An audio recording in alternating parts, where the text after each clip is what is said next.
तुमच्या प्रेमाने भारावून गेलेलो आहे. पण एका गोष्टीचा मला अभिमान आहे. मी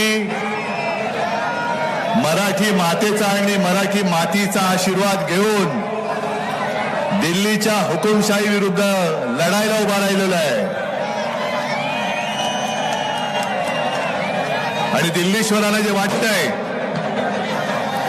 की उद्धव ठाकरे काय करू शकत नाही, तुम्हाला हा महाराष्ट्र माती खायला लावल्याशिवाय राहणार नाही. मी तमाम माझ्या या बांधवांच्या, भगिनींच्या आणि मातांच्या समोर सांगतोय. ओमराजे, आता ओमराजे, ओम दादा, त्याला मी हक्काने आलो तुले म्हणतो. 7 तारखेनंतर मी तुला इथून पळवणार आहे. अरे कुठे ऐका, 7 तारखेनंतर ओम दादाला पळवणार आहे आपल्या बाकीच्या मतदारसंघात प्रचार करायला. कारण नुसतं ओम दादा नाही, इथं भडकलेली मशाल आहे. आणि भडकलेली मशाल आणि तुम्ही सगळेजण दिल्लीचं हुकुमशहाचं तख्त जाळून टाकल्याशिवाय राहणार नाही, हा मला आता आत्मविश्वास आहे. आणि मी इथे आलोय तो ओम दादाच्या निष्ठेवरती, कैलासदादाच्या निष्ठेवरती, तमाम तुमच्या सगळ्यांच्या निष्ठेवरती आणि ओम दादा, कैलासदादा यांच्या कामाच्या जोरावरती मत मागायला मी आलेलो आहे. तुमचे आशीर्वाद घ्यायला आलेलो आहे. मी इथे जुगाड लावायला आलेलो नाहीये. काय तुमची मतं, तुमचे आयुष्य म्हणजे जुगाड, 400चा जुगाड लावलाय. हे सगळे लोक काय जुगारी आहेत? विषय सगळे तुम्हाला माहिती आहेत. आणि निवडणूक खरोखर ज्याला म्हणतात ना की जनतेने हातात घेतले, तशी तुम्ही सगळ्यांनी ही निवडणूक हातात घेतलेली आहे. आणि हे सगळं दृश्य बघितल्यानंतर, कारण इकडे सुद्धा आहेत निवडणूक आयोगाचे कॅमेरामॅन आहेत, ही चॅनल आहेत, अमित शहाचे गुप्तहेर इकडे तिकडे फिरत असतात. त्या गुप्तहेराने सांगतो आमच्याकडे गुप्त काय नाही आहे, तो सगळा उघडा बाजार आहे, उघडा कारभार आहे, बाजार नाही कारभार. मोदीजी काल परवाकडे त्यांनी एक मुलाखत दिली, पाहिली तुम्ही? पाहिली का? नाही, मी नाही पाहिली. पण मला अनेक जणांनी मेसेज केले की मोदींना तुमचं प्रेम आलंय, हे कसं काय? मी म्हटलं मलाही त्यांच्याबद्दल प्रेम आहे, पण मोदींचं प्रेम एवढं उतू गेलंय. त्यांनी सांगितलं की हा शिवसेना प्रमुखांचा मुलगा आहे, त्याच्याबद्दल मला प्रेम आहे, आस्था आहे. मी जेव्हा हॉस्पिटलमध्ये होतो तेव्हा ते माझी विचारपूस करायचे. आता एवढ्या खोलामध्ये मी काही जाण्याची गरज नाहीये, कारण पुरावा कोण कोणाला देणार. पण मोदीजी, जर काय खरं असेल की तुम्ही माझी प्रेमाने जेव्हा आस्थेवाईकपणाने चौकशी करत होतात, हे तुमच्या खालच्या माणसांना माहित नव्हतं काय? जरा सगळेच बसा, बसू द्या इकडे, बसा इकडेच बसा, इकडेच बसा, इकडेच बसा. हा बस बस बस बस बस बस बसा.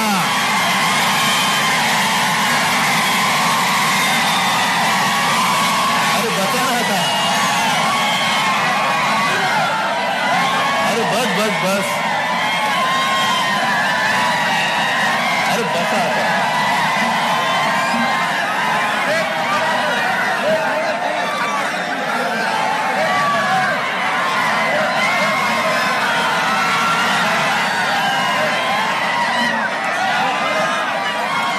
ठीक आहे, आता मला बोलू द्या जरा. जरा कैलास जरा पाठी आता बस. आता शांत सगळ्यांनी शांत बसा, थोडंसं खाली बसा, खाली बोला, खाली बसा. बोला छत्रपती शिवाजी महाराज की, छत्रपती शिवाजी महाराज की. धन्यवाद. सगळ्यांना विनंती, थोडं आता बसून घ्या.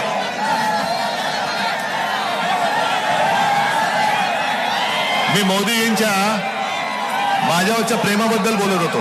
हे आता खाली बस, आता खाली बस, आता खाली बस, आता बस बस बस बस, आता बस, आता बस, आता शांत व्हा सगळे. तुम्ही शिवसैनिक आहात ना, हा मग आता शांत बसायचा. जो ओरडेल तो शिवसैनिक नाही. जो शिवसैनिक असेल तो शांत बसेल. शिवसैनिक असेल तो शांत बसेल. शाबास, बसा, शाबास. तर मी मोदीजींना सांगतोय की तुम्ही एवढ्या प्रेमाने माझी चौकशी करत होतात. मी हॉस्पिटलमध्ये होतो. शिवसैनिक आहेस ना, शांत बसायचं. तुम्हाला कल्पना होती की माझं असं विचित्र ऑपरेशन झालं होतं की मी खांद्यापासून खालपर्यंत हलू शकत नव्हतो आणि तुम्ही माझी चौकशी करत होतात. पण ही चौकशी तुम्ही जे करत होतात ते तुमच्या खालच्या माणसांना माहित नव्हतं का? ते तुम्ही कोण म्हणालात मगाशी, उपमुख्यमंत्री. आणि एका बाजूला तुम्ही माझी चौकशी करताना हे तुमचे आत्ताचे झालेले पाव मुख्यमंत्री आहेत देवेंद्र फडणवीस आणि आमच्यातले गद्दार हे रात्री गाठीभेटी करत होते. याचं सरकार कसं पाडायचं? याचे हातपाय हालत नाहीत. याला आता खाली खेचलं पाहिजे. म्हणून तुम्ही ही सगळी नालायक माणसं, माझी शस्त्रक्रिया झाली असताना सरकार खाली खेचण्याचं कटकारस्थान करत होते. मोदीजी, तुम्हाला माहित नाही तुमचे चेले चपाटे खाली काय करतात? आणि आज तुम्ही जे काय माझ्यावरती बोलताय, प्रेम आलं की उद्धव ठाकरेंवरती कधी काही संकट आलं तर मी धावून जाईन. मोदीजी, मी पण सांगतो तुमच्यावरती कधी संकट आलं तर उद्धव ठाकरे सुद्धा धावून येईल.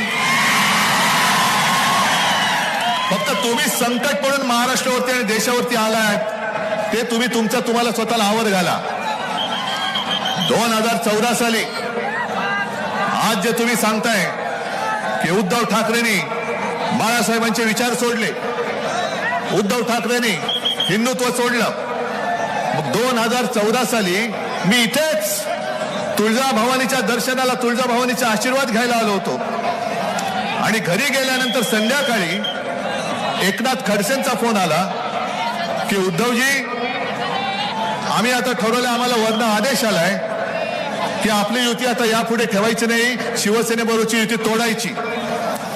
मोदीजी, तुम्हाला तेव्हा माहित नव्हतं की शिवसेना आणि भारतीय जनता पक्षाची युती तोडली जाते? तुम्हाला माहित नव्हतं? मग तुम्ही जे आज काय बोलता आहात ठिकठिकाणी जात आहेत. व्यासपीठावर कोणी असला, अरे मी अभिमानाने सांगतो की ओम राजेला मत म्हणजे मला मत, अभिमानाने सांगतो. पण मोदी ज्यांचं सांगतायत तो पलीकडचा प्रज्वल रेवण्णा नाव ऐकलं? त्याचे अनेक व्हिडिओ असे बाहेर आलेले आहेत आणि मोदी सांगतात याला मत म्हणजे मोदींना मत. मग 14 साली तुम्ही युती तोडलीत, तुम्हाला माहिती नव्हतं उद्धव ठाकरे कोण आहे? 19 साली तुम्ही युती तोडलीत, युती नाही तोडलीत. ज्या बाळासाहेबांचं कर्ज तुम्ही मानता आहात की बाळासाहेबांचं माझ्यावरती म्हणजे त्यांच्यावरती मोठं कर्ज आहे. एक तर नुसतं बाळासाहेब म्हणू नका, त्यांना हिंदू हृदय सम्राट म्हणा. ते हिंदू हृदय सम्राट आहे. हिंदू हृदय सम्राट बोलायला जीभ काढ खलते तुमची. आणि त्या हिंदू हृदय सम्राटांचं तुमच्यावरती कर्ज आहे हे जर माहिती आहे तर त्याच बाळासाहेबांच्या खोलीमध्ये तुमच्या अमित शहाने दिलेलं वचन हे मोडताना तुम्हाला माहित नव्हतं? अरे मी तुळजाभवानीची शपथ घेतली, माझ्या आई वडिलांची शपथ घेतली की अमित शहानी बाळासाहेबांच्या खोलीत, ज्याला आम्ही मंदिर मानतो, त्या खोलीमध्ये मला शपथ घेऊन त्यांनी सांगितलं होतं की मी शब्द देतो 2.5 वर्षाचं मुख्यमंत्री पद हे शिवसेना भाजपमध्ये वाटलं जाईल. तो शब्द तुम्ही मोडला आणि उलट मला खोटं ठरवायला निघालात. मग मगाशी ओमराजेंनी जे काय प्रश्न मांडले, अंबादासनी जे मानले, त्या प्रश्नाची उत्तर दिल्यानंतर तुम्ही ठरवायचं खोटं कोण बोलतंय. मी तुम्हाला सांगितलं होतं त्यावेळेला, मी मुख्यमंत्री नव्हतो, की मी शेतकऱ्यांना कर्जमुक्त करून दाखवेन. दाखवलं होतं की नव्हतं? 10 रुपयामध्ये शिवभोजन देऊन दाखवलं की नाही दिलं? कापसाला सोयाबीनला भाव दिला होता की नव्हता? सगळे बाहेरचे उद्योग मी माझ्या राज्यात आणत होतो की नव्हतो? या सगळ्याचं उत्तर होय, नक्की. मग आता मोदी गॅरंटी, शेतकऱ्याचं उत्पन्न दुप्पट झालं, 2 कोटी रोजगार मिळाले, तुम्हाला पीक विमा मिळाला, सगळ्यांना घर मिळालं. मग खोटं कोण बोलतोय? उद्धव ठाकरे एका बाजूला बोललो तर मी करून दाखवलंय, आणि मोदींनी जे बोलले ते काय त्याचा पत्ताच नाही. म्हणून मी त्यांना जे एक नाव ठेवलेलं आहे की हे मोदी सरकार नाही, हे गजनी सरकार आहे. कारण 14 साली काय बोलले ते 19ला आठवत नाही, 19ला काय बोलले ते 24ला आठवत नाही. पण मोदीजी तुम्हाला एक सांगतो, ही जी जनता आहे, ओमराजे तू जे म्हणाला की क्षुल्लक काम, अरे असेल, तुम्हाला इतर वेळेला क्षुल्लक वाटणारी माणसं आज यांच्या समोर तुम्ही का झुकतायत, का भीक मागताय मताची? आता तुमची पाळी, आता आहे ना ते आली रे आली. आणि मग तुम्ही काय करायचं? तुम्ही सिंगम व्हायचं, काय बोलायचं? आता माझी, आता सटकली, आता नाही तुला मत देणार. आली रे आली, माझी पाळी आली, आणि आता माझी सटकली, आता तुला इथून सटकवणार. 5 वर्ष झाली, 10 वर्ष झाली.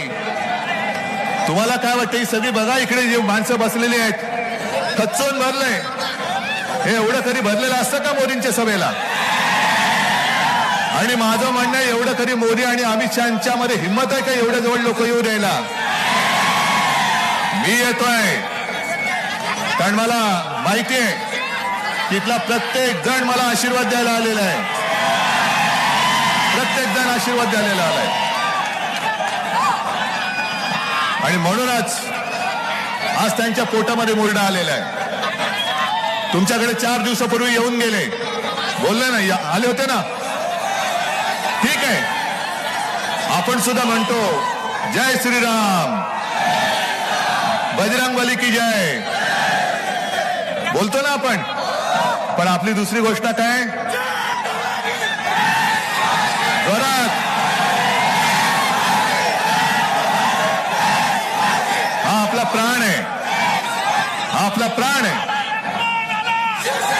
आणि मोदीजींना मी 4 दिवसापूर्वी, म्हणजे तुमच्याकडे धाराशिवला सभा घ्यायला येण्याच्या आधी मी जाहीर सभेत त्यांना सांगितलं होतं, जाहीर सभेत सांगितलं होतं की मोदीजी तुम्ही उद्या धाराशिवला चाललात.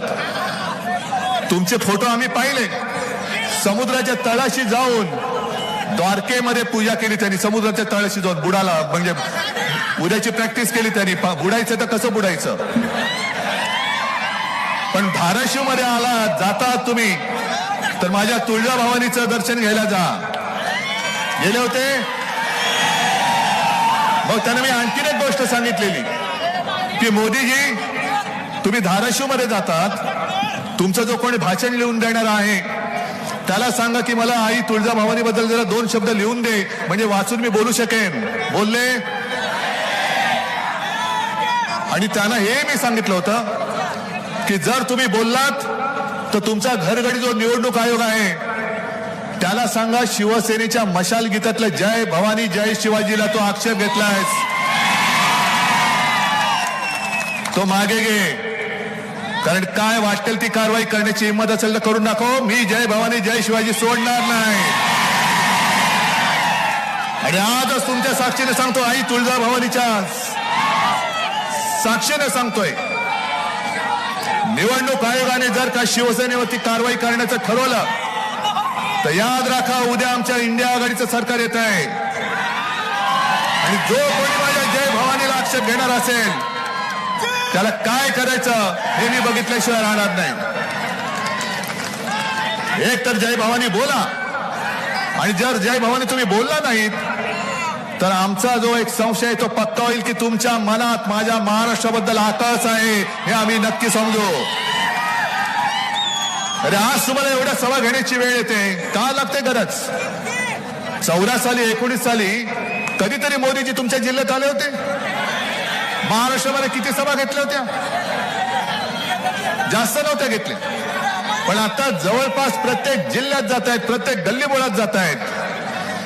पण हा महाराष्ट्र तुम्ही जिंकू शकणार नाही.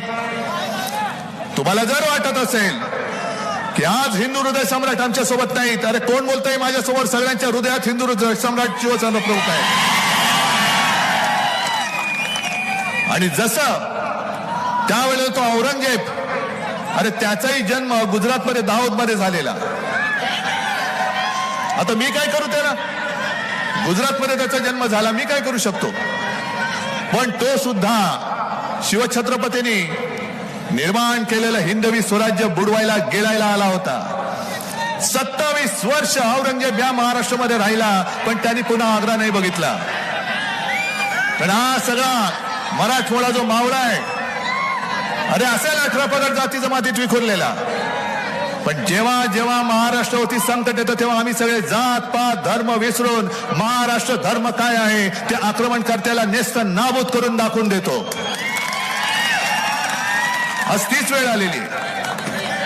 आज मी तुमच्यासमोर भाषणाला येण्याच्या आधी तुम्ही सगळ्यांनी पाहिलं असाल, मला संविधान भेट म्हणून दिली, संविधान भेट दिली. हे संविधान ज्याच्यावरती आपला देश चालतो.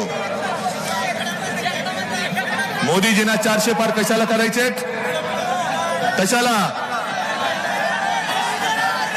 संविधान बदलायला. का बदलायचंय? कारण महाराष्ट्राबद्दलचा आकाश एका सामान्य कुटुंबात, दलित कुटुंबात जन्मलेल्या महामानवाने, शिवसैनिक असणं, जरा थांबा, साध्या एका दलित कुटुंबात जन्मलेल्या महामानव डॉक्टर बाबासाहेब आंबेडकरांनी लिहिलेलं संविधान हे यांना पटत नाहीये, पचत नाहीये. हे यांचं बुरसटलेलं गोमूत्रधारी हिंदुत्व, ज्या गोमूत्रधारी हिंदुत्वाने माणसाला माणूस म्हणून जगायला ते देत नव्हते, आणि त्या वाईट रूढी परंपरा विरुद्ध जसे डॉक्टर बाबासाहेब आंबेडकर महामानव लढले, तसेच माझे आजोबा प्रबोधनकार ठाकरे सुद्धा लढले होते. आम्ही हिंदू आहोत, पण तुमच्यासारखे बुरसटलेले नाहीत. आमचं हिंदुत्व हे देवळात घंटा बडवणारं नाही, तर आमचं हिंदुत्व जो देशद्रोही आहे त्याला बडवणारं आमचं हिंदुत्व आहे. आणि ही जी पोटदुखी आहे की एका सर्वसामान्य दलित कुटुंबात जन्मलेल्या डॉक्टर बाबासाहेब आंबेडकरांनी मोठ्या बुद्धिमत्तेने ही घटना आपल्याला दिली, ती घटना आम्ही कशी पाळणार? आम्ही उच्च आहोत. अरे तुम्ही घटनेला हात लावण्याचा प्रयत्न करून बघा. ज्या दिवशी ही घटना बदलण्याचा प्रयत्न करतील त्या दिवशी अख्खा देश पेटून उठल्याशिवाय राहणार नाही. तुम्हाला काय वाटतं की देश म्हणजे देशातली माणसं ही काही गुरंढोरं आहेत? वाटेल तसं त्यांना हाकायचं, वाटेल ते त्याला सांगायचं. अरे तुम्ही एकदा दोनदा संपूर्ण देशाला मूर्ख बनवू शकला असाल, सर्वांना तुम्ही एकदा मूर्ख बनवू शकाल. काही जणांना तुम्ही सदैव मूर्ख बनवाल, जे तुमचे अंधभक्त आहेत त्यांना तुम्ही सर्वदा मूर्ख बनवाल. पण तुम्ही या सगळ्यांना सर्व काळ मूर्ख बनवू शकणार नाही. आता जनता ही जागी झालेली आहे, जनता जागी झालेली आहे, जनता पेटून उठलेली आहे. प्रत्येक वेळेला काही झालं, निवडणूक जवळ आल्यानंतर हिंदू मुस्लिम करायचं, हिंदू मुस्लिम दंगे लावायचे. काय करताय? जरा थांबा. प्रत्येक वेळेला दंगे करायचे. आणि आता त्याने नवीन काढले, म्हणजे मी बातम्या वाचत असतो, बातम्या बघत असतो, इंडिया आघाडी जिंकली त्यामुळे पाकिस्तानला आनंद होईल. का पाकिस्तानला आनंद होईल? अरे आमच्यापैकी कोणीतरी न बोलवता नवाज शरीफचा केक खाऊन आलो होतं तुमच्यासारखा? आमच्यापैकी कोणीतरी तिथल्या त्या जिनाच्या कबरेवरती डोकं टिकून आलं होतं? नाही. पण आपल्यामध्ये मारामारी लावायच्या. अरे इकडे सुद्धा मुस्लिम समाज मोठ्या प्रमाणावरती आमच्या सोबत आलेला आहे. आणि जे मुस्लिम बांधव माझ्या समोर येऊन मला बोलतात की उद्धवजी आता तुम्हीच आमची शेवटची आशा आहात. मी त्यांना विचारतो की अरे तुम्ही, मी तर हिंदुत्ववादी आहे, त्याला आपका हिंदुत्व हमें मंजूर है, कारण मी जे तुम्हाला मागे सांगून गेलो होतो की आपलं हिंदुत्व हे घरातली चूल पेटवणार आहे आणि भाजपचं हिंदुत्व हे घर पेटवणार हिंदुत्व आहे. आम्हाला घर पेटून आमच्या पोळ्या भाजायच्या नाहीत. मोदीजी, तुम्ही जर का मतं मागणार असाल तर काँग्रेसने 70 वर्षात काय केलं बघितलं म्हणून तुम्हाला निवडून दिलं होतं. विशेष म्हणजे दोन्ही वेळेला शिवसेना तुमच्या सोबत होती. 70 वर्षात काँग्रेसने काही केलं नव्हतं म्हणून लोकांनी तुम्हाला निवडून दिलं होतं. आता लोक म्हणतात काँग्रेस बरी काहीतरी केलं होतं आणि जे केलं होतं ते तुम्ही विकून टाकलं. पण एक गोष्ट नक्की की आता तुमचे जे काय तुमच्या मनातले प्रश्न आहेत की तुमचं उत्पन्न दुप्पट नाही झालेलं, तुमच्या मुलाला नोकरी नाही, सगळे जे काही विल्हेवाट लावलेली ती सगळी आहे. खात्यामध्ये 15 लाख आले पण भाजपच्या खात्यात किती आले? 10,000 कोटी. मग आजचे दिन कोणाचे आले? आणि तुमच्या माहितीसाठी सांगतो की जर कोर्टाने यांचं टाळकं सणकवलं नसतं, यांचं भांड फोडलं नसतं तर आणखीन 10,000 कोटी रुपयांचे रोखे छापून तयार होते. त्याची ऑर्डर त्यांनी दिली होती. मग आता मला सांगा, इथले व्यासपीठावरती काँग्रेसची लोक पण आहेत. काँग्रेसच्या खात्यामध्ये किती आहेत पैसे? काही शेकडा कोटी असतील. ते सुद्धा यांनी फ्रीज करून टाकले होते. आणि भाजपच्या खात्यात किती? 10,000 कोटी. म्हणजेच काँग्रेसनी 70 वर्षात काही नाही केलं ते यांनी 2.5 वर्षात केलं होतं की नव्हतं? बरोबर ना? मग देशाला कोणी लुटलं? भाजप. आणि आता तुम्ही जे बोललात ना, मी काल काय झालं, मी सिंधुदुर्गात गेलो होतो. सिंधुदुर्गामध्ये सुद्धा एक तर पंचायत अशी झालेली आहे की मोदीजी जे बोलले की हे काँग्रेसवाले, इंडिया आघाडीवाले तुमची सगळ्यांची संपत्ती ही लुटतील आणि ज्याला मुलं जास्त आहेत त्याला ते देतील. काय भाषा? म्हटलं हो मोदीजी, तुम्हाला राजकारणात पोर होत नाही त्याला आम्ही काय करू? आमचा दोष आहे? आमची मुलं तुम्हाला कडेवर घेऊन फिरवावी लागतात, याला मत द्या, याला मत द्या, याला. अरे तुमचं पोर कुठे आहे? तुमच्या राजकारणात तुम्हाला मुलंच नाहीत. सगळे गद्दार आणि टार्गेट पोरं सगळी जमवलेली आहेत. सिंधुदुर्गात गेलो होतो, तिथले आपले गद्दार माहितीये तुम्हाला. त्यांनी मला धमकी दिली होती, कोकणात येऊनच दाखव, यांच्या विरुद्ध बोललं तर परत जाऊन दाखव. अरे मी जाऊन उभा राहिलो, म्हणले मी उभा इकडे, या हिंमत असेल ये, तुला गाडून जातो की रे बघ. म्हणजे कोकणातली माणसं तुला तिकडेच गाडतील पण संपूर्ण राज्यभर माझी माणसं गल्लीबोळामध्ये पसरलेले तुला फिरू देतील काय?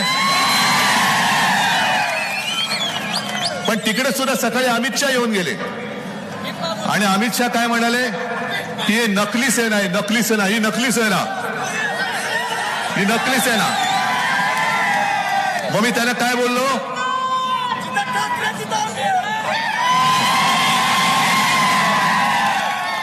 मी काल जे बोललो ते पुन्हा सांगतो कारण काल ऐकलं नसेल, त्यांचे गुप्तहेर आले नसतील तर आज परत बोलतो.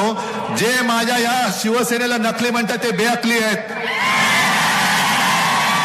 बेअकली आहेत. अरे तुम्ही सगळी भेकड माणसं, ही अशी तुमच्याकडे संपत्ती आहे? हे आहेत माझे निवडणूक रोखे, हे माझं वैभव आहे, ही माझी संपत्ती आहे. आणि आपल्याला सरकार का आणायचंय की आपण नुसतं रडगाणं नाही घ्यायचं. कांदा निर्यात बंदी कधी उठणार, कधी उठणार? अरे पहिले सरकार उठाव, पहिलं ते केंद्र सरकार उठवा. कांद्याची निर्यात बंदी आम्ही उठून देतो तुम्हाला. कांदा निर्यात बंदी कधी उठणार? शेतकऱ्याला हमी भाव कधी मिळणार? जीएसटीचा छळ कधी थांबणार? शेतकऱ्याच्या बी बियाण्यावरती जीएसटी आहे, खतावरती जीएसटी आहे, वीज पंपावरती जीएसटी आहे, शेतकऱ्याचं जे शेततळ आहे त्याच्यावरती जे प्लास्टिक लागतं त्याच्यावरती जीएसटी आहे. नुसतं रडायचं?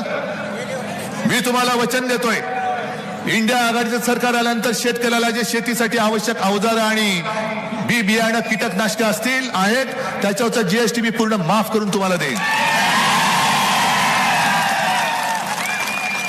आणि इकडे छोटे मोठे व्यापारी सुद्धा आहेत, गुजराती असतील, त्याला किती छळ होतोय जीएसटीचा. एक जर का कधी हप्ता त्यांचा भरायचा चुकला, एक हप्ता भरायचा चुकला की लगेच धाड पडते आणि तुरुंगात टाकलं जातो. मी त्या छोट्या मोठ्या व्यापाऱ्यांना सुद्धा सांगतोय की आम्ही त्या जीएसटीच्या कर प्रणालीमध्ये बदल करू आणि तुमच्यावरती जो कर दहशतवाद चालू आहे तो सुद्धा आम्ही नष्ट करून टाकू.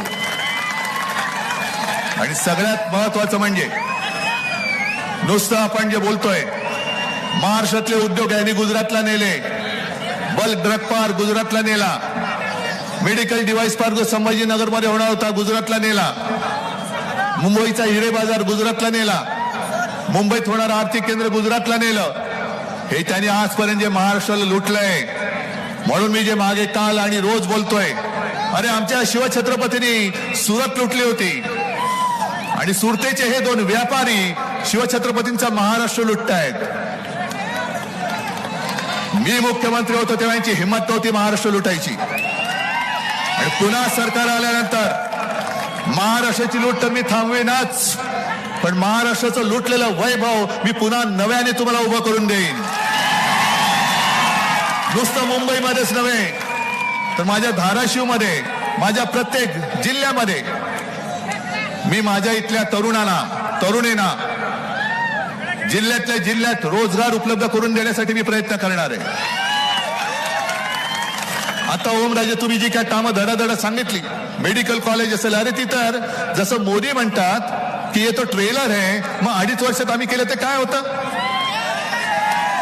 मग 5 वर्ष माझं सरकार राहिलं असतं तर काय झालं असतं महाराष्ट्राचं? भलं झालं असतं ना. आणि मोदी जे म्हणतात ट्रेलर आहेत ते 10 वर्षापूर्वी गॅसची किंमत काय होती, पेट्रोलची काय होती, डिझेलची काय होती, तुम्हाला मिळणारा भाव काय होता, कमी काय झाले, जास्त काय झाले ते बघा. आणि हा ट्रेलर असेल तर पुढचा पिक्चर बघायचंय तुम्हाला. 10 वर्षात जेवढ्या शेतकऱ्यांनी आत्महत्या केल्या, हा जर का ट्रेलर असेल तर पुढच्या 5 वर्षात आणखीन होणाऱ्या आत्महत्या तुम्हाला बघायच्यात. मग या ट्रेलर वाल्याला आता पॅक करून द्या, जा तुम्ही आमच्या महाराष्ट्रातले सगळे उद्योगधंदे जसे गुजरातला नेले, तुम्ही माझ्या शिवसेनेतले गद्दार जसे गुजरातला नेले, आता तुम्ही आमच्यावरती संकट म्हणून आलाय, तुम्ही सुद्धा गो बॅक, तुम्ही सुद्धा गुजरातला परत जा, महाराष्ट्रामध्ये तुमचं काम नाही. हा महाराष्ट्र हा स्वाभिमानी आहे. हे महाराष्ट्राची अस्मिता संपवायला निघालेत, महाराष्ट्राचा अभिमान चिरडायला निघालेत. म्हणून मराठी माणसाच्या आणि महाराष्ट्राच्या हितासाठी लढणाऱ्या शिवसेनेचा ते घात करू पाहत आहे. मंजूर आहे तुम्हाला? तुम्हाला काय वाटतं, तुम्ही धनुष्यबाण चोरलात म्हणजे माझी शिवसेना संपवलीत? अरे एक बाण तुम्ही चोरला, चोराच्या हातामध्ये धनुष्यबाण दिलात. पण आता ही मशाल जास्त भयानक आहे, मशालीचा जो दाय. आणि मगाशी मला वाटतं तर ताईने सांगितलं की हनुमानाने आपल्या शेपटीची मशाल करून लंका जाळली होती, तशी यांची ही हुकुमशहाची लंका आपल्याला जाळून टाकायची. आज मराठवाड्यामध्ये पाण्याची टंचाई आहे ना? आलं का घर घर नल आणि नल से जल? मग त्याच्यावरती मोदी बोलतात. अमित शहाजी तुम्ही मला जे आव्हान दिलं काल की तुमच्यात हिंमत असेल तर याच्यावरती बोला, तुम्ही तुमच्यात हिंमत असेल सावरकरांवर बोला, सगळ्यावरती बोलायची माझी तयारी आहे. पण जर अमित शहाजी तुमच्यामध्ये थोडी तरी लाज राहील असेल, हिंमत तर नाहीच आहे, तर जनतेच्या प्रश्नावरती बोला. कधी देणार माझ्या मराठवाड्याला पाणी? 10 वर्षामध्ये केंद्राने काय दिलं मराठवाड्याला त्याच्यावरती चर्चा करा. मोदीजी तुम्ही 10 वर्षापूर्वी चाय पे चर्चा केली होती ना, आता 10 वर्षात केलेल्या कामावरती चर्चा करा. आणि जो जिंकेल मी निवडणुकीतनं बिनशर्त माघारी घेईन आणि घरी जाऊन बसेन. जनतेने ठरवायचं की कोण खरं आणि कोण खोटा आहे. तरी माझी तयारी आहे. माझी 2.5 वर्षातली कामं मी तुमच्या समोर ठेवतो आणि मोदीजी 10 वर्षातली तुमची कामं तुम्ही माझ्या महाराष्ट्रासमोर ठेवा, होऊन जाऊ दे. ईडी, इन्कम टॅक्स, सीबीआय त्यांचे घरगडीच आहेत, पण काळजी करू नका, 4 जून नंतर ते सगळे घरगडी आपल्याकडे येणार आहेत. आणि मग ज्यानी माझ्या शिवसैनिकाला सतवलंय त्याचा एकेकाचा हिशोब मी चुकता केल्याशिवाय राहणार नाही. व्याजासकट परत करेल, व्याजासकट परत करेल. आज जे शेतकरी आलेत, शेतकरी किती आहेत? सगळेच शेतकरी आहेत. जरा नाही थांबा, सगळ्यांनी हात वर करा आणि जरा आजूबाजूला बघा, सगळ्यांनी मान फिरून बघा. तुम्ही एकटे असताना दोन हात तुमच्या सोबत आहेत, पण एवढे एकत्र आल्यानंतर किती हात झालेत बघा. अरे एवढे हात हे सरकार उलटून टाकू शकत नाही. हे ईडी, इन्कम टॅक्स, सीबीआय घेऊन येतात म्हणून मी यांना भेकड म्हणतो. अरे आम्ही तर मी माझ्या लोकांसोबत तुमच्या समोर येतो. आणि माझं आज सुद्धा आव्हान आहे की तुम्ही माझ्या शिवसेनेला ज्या पद्धतीने फोडण्याचा प्रयत्न केलात, माझं धनुष्यबाण चोरलं, तो लवाद तुमचा घरगडी दुसरा, नोकर तो निवडणूक आयोग तुमचा पहिला घरगडी. मग ही सगळी यंत्रणा वापरून तुम्ही दरोडे घालतात. जर तुमच्यामध्ये परत एकदा सांगतो लाज लज्जा शरम असेल तर मी या जनतेत येऊन उभा राहतो आणि लवादाला म्हणा तू येऊन उभा राहा आणि मग लोकांना सांग शिवसेना फोडायची. मग बघूया लोक कोणाचं कानपट फोडतायत. पण तुम्ही उघड सगळी जी जुलुमशाही चालवलेली, हुकुमशाही चालवलेली, जे नड्डा बोलले होते त्यांचे अध्यक्ष की या देशामध्ये फक्त एकच पक्ष राहील म्हणजे तो भाजपा, हे स्वतः नड्डा बोललेत. तुम्ही प्रयत्न करून बघा, तुमचा भाजपा आम्ही आता औषधाला सुद्धा शिल्लक ठेवणार नाही. हा जोश जल्लोष, हा बोलकाय, हे मगाशी तुम्ही इकडे दाखवता ईव्हीएमचं, हे सगळ्यांना कळले का नीट? उमेदवार सांगण्याची गरज आहे, निशाणी सांगण्याची गरज आहे, पण ही निशाणी घरोघरी पोचले.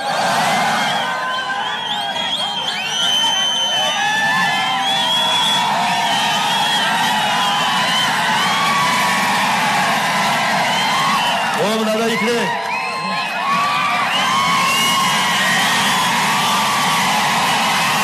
माझा ऐका ऐका.